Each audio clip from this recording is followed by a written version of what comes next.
Kalau kita bicara terkait dengan bisnis, bisnis itu secara umum sebetulnya, ya itu ada beberapa fase. Kalau saya sebutnya menjadi 5 fase. Ya.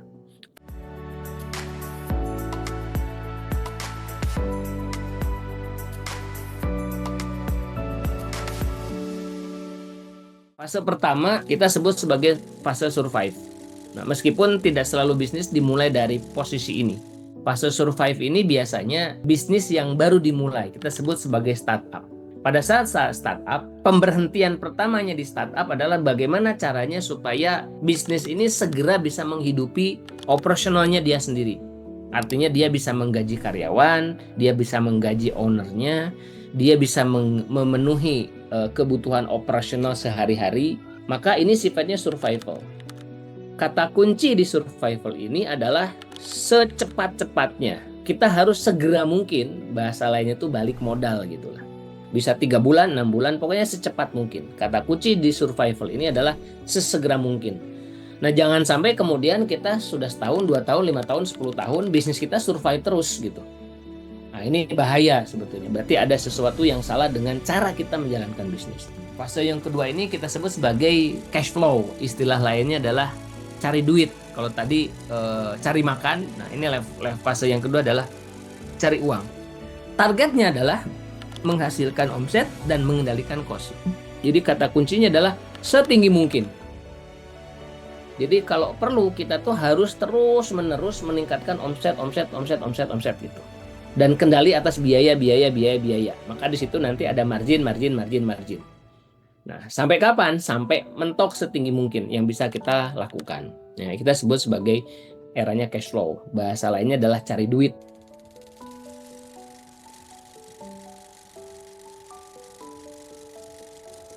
Sistemasi ini berarti mulai memberikan kendali atas seluruh proses yang ada dalam bisnis. Kata kunci dari sistemasi itu adalah kendali. Kata kunci lainnya adalah selama mungkin. Selama mungkin inilah sebetulnya berarti kita harus mulai memahami proses-proses kunci apa saja yang ada di kita. Kita mulai membangun sistemasi dan standarisasi. Sistemasi itu berarti alur proses yang jelas, input, proses, outputnya. Standarisasi berarti jelas ukuran-ukurannya, ukuran waktu, ukuran takaran, ukuran jumlah, dan lain sebagainya.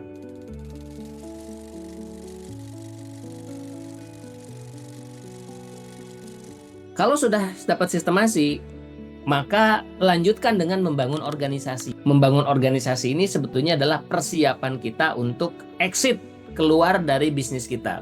Maka membangun organisasi ini sedang menyiapkan kita tidak lagi di dalam bisnis itu. Maka di situ kita butuh menyiapkan sumber daya manusia, tapi konteksnya adalah SDM di level top manajemen. Jadi pada saat membangun organisasi itu, kata kuncinya adalah terlahir kembali. Ya. Jadi kita sudah di puncak dan biasanya kalau puncak itu akan cenderung turun lagi. Nah, sebelum turun, maka disitulah kita harus membangun organisasi supaya nanti kita menyiapkan fase berikutnya.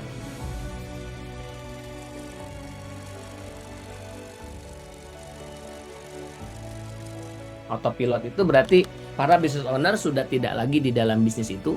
Semuanya terkendali, sistemnya terkendali, standarnya terukur. Ada orang-orang, para manajer yang dan top manajemen yang mereka secara terus-menerus mendevelop dan mengembangkan bisnisnya.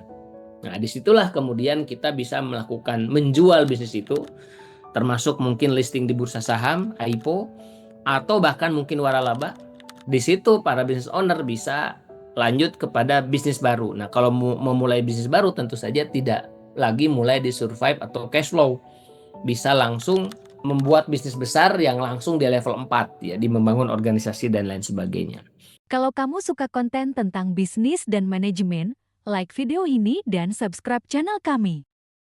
Jangan lupa cek deskripsi video untuk melihat info program terbaru kami.